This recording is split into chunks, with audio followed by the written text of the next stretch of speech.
2 மார்க்ஸ்ல 2 மார்க்ஸோட பரவாயில்ல. 3 மார்க்ஸ் பாருங்க. Application of capacitor first lesson எவ்வளோ பேஜ்? 40 பேஜ் இருக்குங்க. புக் பேக்ல எவ்வளோ கொஸ்டின்ஸ் இருக்குங்க. பசங்களாம் புக் பேக் படிச்சிருப்பாங்க. ஆனால் புக் பேக் இல்லாத ஒரு கொஸ்டினை கேட்டிருக்காங்க. ஸோ இது வந்து ஆல்மோஸ்ட் படிச்சிருப்பாங்க. பட் அந்த நேரத்துக்கு நம்மளுக்கு வந்து ஒரு 3 நாள் தான் ரிவிஷன். அந்த 3 நாள் ரிவிஷனில் எப்படி படிக்க முடியும் நம்ம? ஓகேங்களா? ஒரு டைம் கொடுத்துருக்கணும். 3 டேஸில் வந்து இன்சைடில் கொஸ்டின்ஸ் எல்லாம் கேட்கும்போது கொஞ்சம் கஷ்டமாக தான் இருக்கும். சரிங்களா? ஸோ இந்த அப்ளிகேஷன் ஆஃப் கெப்பாசிட்டர் வந்து கொஞ்சம் படிக்க தெரிஞ்சவங்க தான் படிப்பாங்க. புக் பேக்கில் வந்து அவ்வளோ கொஸ்டின்ஸ் இருக்குது. ஓகேங்களா? அதெல்லாம் கேட்டிருக்கலாம். Define the current sensitivity of a galvanometer and how it can be increased. Current sensitivity 2 mark question இது.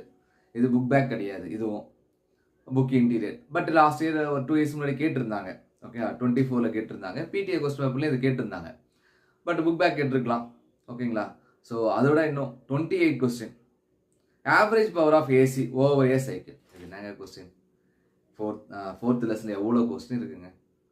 ஸோ அந்த கொஸ்டின்லாம் கேட்காம இந்த கொஸ்டின் கேட்டிருக்காங்க. ஓகேங்களா? ஸோ ஆர்எம்எஸ் வேல்யூக்கு இது RMS value, AC power, average power, இது வந்து கேட்காத கொஸ்டின். ஓகேங்களா? பிடிஏல வந்து 6th பிடிஏல கேட்டிருந்தாங்க. இது ஒரு வாட்டி தான் கேட்டிருந்தாங்க. இதுவரையும் கேட்டதே கிடையாது. ஓகேங்களா? ஸோ இந்த 30 question okay. Interference and diffraction அது எழுதலாம். 31 கொஸ்டின் அது புக் பேக் தான். 2 மார்க் கொஸ்டின். அது 2 மார்க் கொஸ்டின் படிச்சிருப்பாங்க. 3 மார்க்கில் கேட்டிருக்காங்க. அண்டு கேட்டு எவ்வளோ கொஸ்டின் இருக்குது. பட் இதுவும் ஓகே தான். பட் வந்து எல்லாருமே வந்து ப்ராக்டிக்கலில் இந்த கொஸ்டின் படிச்சிருப்பாங்க. அதை வந்து எழுதுறது சான்ஸ் இருக்குது. ஆனால் 33 கொஸ்டின் கம்பல்சரி.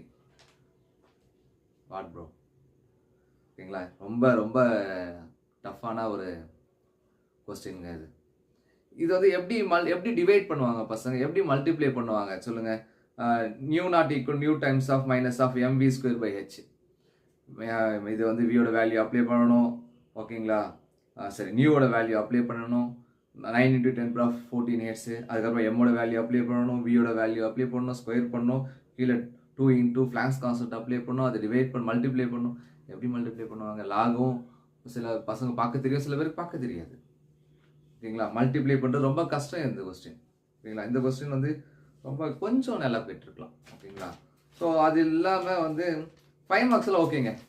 5 மார்க்ஸ் வந்து 5 மார்க்ஸ் ஓகே. ஓகேங்களா? எலக்ட்ரோஸ்டாட்டிக் நம்ம ஒரு வீடியோ போட்டிருந்தோம். ஒரு வால்யூம் படித்தா போதும் 5 மார்க் அட்டன் பண்ணலாம்னு சொல்லியிருந்தேன்.